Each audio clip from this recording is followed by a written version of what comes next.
तो ऑपोजिशन का कहना यह है कि ये अगर आपको रिजर्वेशन देना है 33%, तो ये दे दीजिए, इसमें क्या दिक्कत है? जितनी सीट अभी है पार्लियामेंट में उसमें दे दीजिए, इसको रोक, इसमें सीट बढ़ाने और डिलिमिटेशन की बात कहां से आ गई?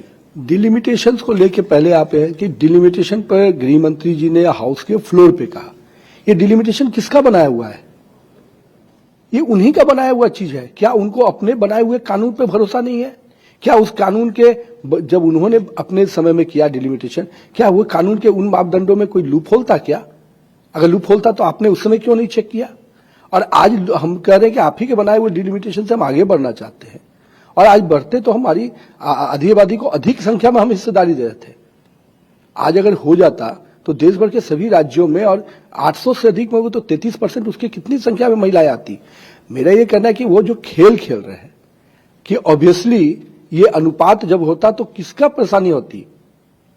आज हमने साउथ और नॉर्थ की जो खेल उन्होंने खेला, उसको भी प्रधानमंत्री और गृह मंत्री जी ने जितने बढ़िया से हाउस फोरम पे कहा कि आप आइए ना, हम अमेंडमेंट करके आपको और संतुष्ट करने को तैयार है। लेकिन उनका विषय संतुष्टि नहीं है, उनका नकारात्मक सोच है, और जिस सोच के साथ उन्होंने इतनी बड़ी संख्या में महिलाओं की हिस्सेदारी को रोका। उनका कहना यह है कि ऑपोजिशन और राहुल गांधी बार बार ये कह रहे हैं कि ये डिलिमिटेशन जो है, ये आप इलेक्शन कमीशन और एक रिटायर्ड सुप्रीम कोर्ट जज की कमेटी से जो आप लोग करेंगे, और ये जेरिमेंडरिंग जो है, ये कहीं ना कहीं वो शक की निगाह से देखते हैं कि कुछ सरकार ऐसा करेगी, इस तरीके से कंस्टिट्यूएंसीज को बांट लेगी। मेरा ये कहना है कि ये डिलिमिटेशन कानून किसने बनाया?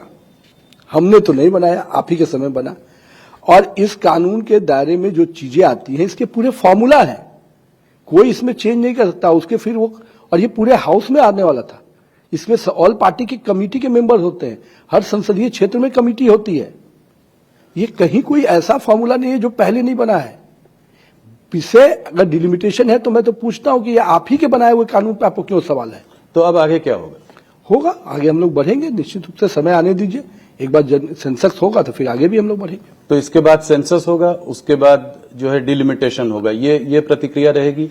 ऑब्वियसली जो प्रक्रिया के साथ अब जाना पड़ेगा। हम लोग सोचे थे कि ये समय रहते होगा तो हम समय डिलिमिटेशन भी करेंगे, सबको एक प्रॉपर प्रोपोर्शनेट में जो हक मिलना चाहिए वो भी देंगे, और कहीं ना कहीं महिलाओं का जो अधिकार है वो समय पे मिल जाएगा। तो अगर अब ये प्रतिक्रिया अगर आगे बढ़ेगी तो जो 50% ज्यादा सीट देने की बात थी ऐसे राज्यों को जहां पर आबादी कम बढ़ी है, तो उनको ये नहीं मिल पाएगा? नहीं, अभी ऐसा कुछ हम नहीं कर सकते। तो सेंसस होने के बाद जो उसके पॉपुलेशन के साइज आते हैं, और उसके बाद उस अनुपात पर निश्चित। लेकिन ये परिस्थिति किसने पैदा किया? ये परिस्थिति जिस बात की आप चर्चा करी, किसने पैदा किया? आज जब गृह मंत्री जी ने सदन के फोरम में कहा कि हम अभी तय कर देते हैं, तो ये तो उनको स्वागत करना चाहिए था। मैं मानता हूं कि साउथ के लोगों का हक की मारी भी किसी ने किया तो राहुल गांधी और उनके कुनबा डीएमके लोगों ने मिलकर किया। आज साउथ को परेशानी में डालने का काम किसी ने किया है तो वही राहुल गांधी ने किया है। 5 राज्यों के चुनाव चल रहे हैं, 4 राज्य और पुडुचेरी। मैंने कहा कि थोड़ा सा हम लोग कलकत्ते में बैठे हैं तो इस पर चर्चा की जाए। कैसे देख रहे हैं माहौल को? क्या आपका आकलन है, क्या होगा इन 5 राज्यों में? देखिए, 5 राज्यों की स्थिति अलग अलग है, लेकिन मैं मानता हूं कि इस बार भाजपा के लिए और बेहतर सिचुएशंस है सभी राज्यों में। असम, पुडुचेरी में निश्चित रूप से हमारी सरकारें रिपीट करेंगी, कहीं इसमें कोई दो राय नहीं है।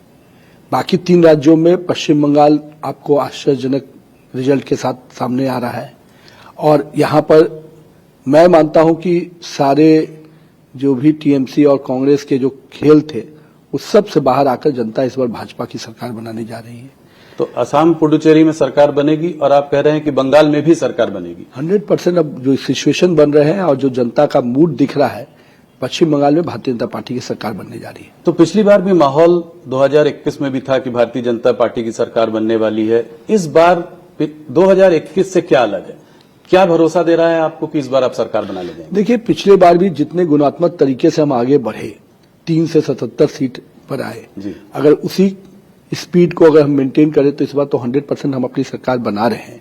जहां तक अनुभव की बात आप कह सकते हैं, जनता कार्यकर्ता का एक जो माइंडसेट दिखता है और आम आदमी का जो रिस्पांस दिख रहा है कार्यक्रमों में, रोड शो में, गति बैठकों में, कहीं ना कहीं वो स्पष्ट है कि इस बार टीएमसी की जो अनारकी रही जो गुंडागर्दी रही, करप्शन रहा, बांग्लादेशी घुसपैठ से आम आदमी त्रस्त है, तो ये सारे मुद्दे निश्चित रूप से टीएमसी के पूरे अगेंस्ट जा रहे हैं और भारतीय जनता पार्टी इन मुद्दों की लड़ाई लड़ी है, तो निश्चित रूप से अग्रणी रूप से हम इसमें आगे बढ़ेंगे।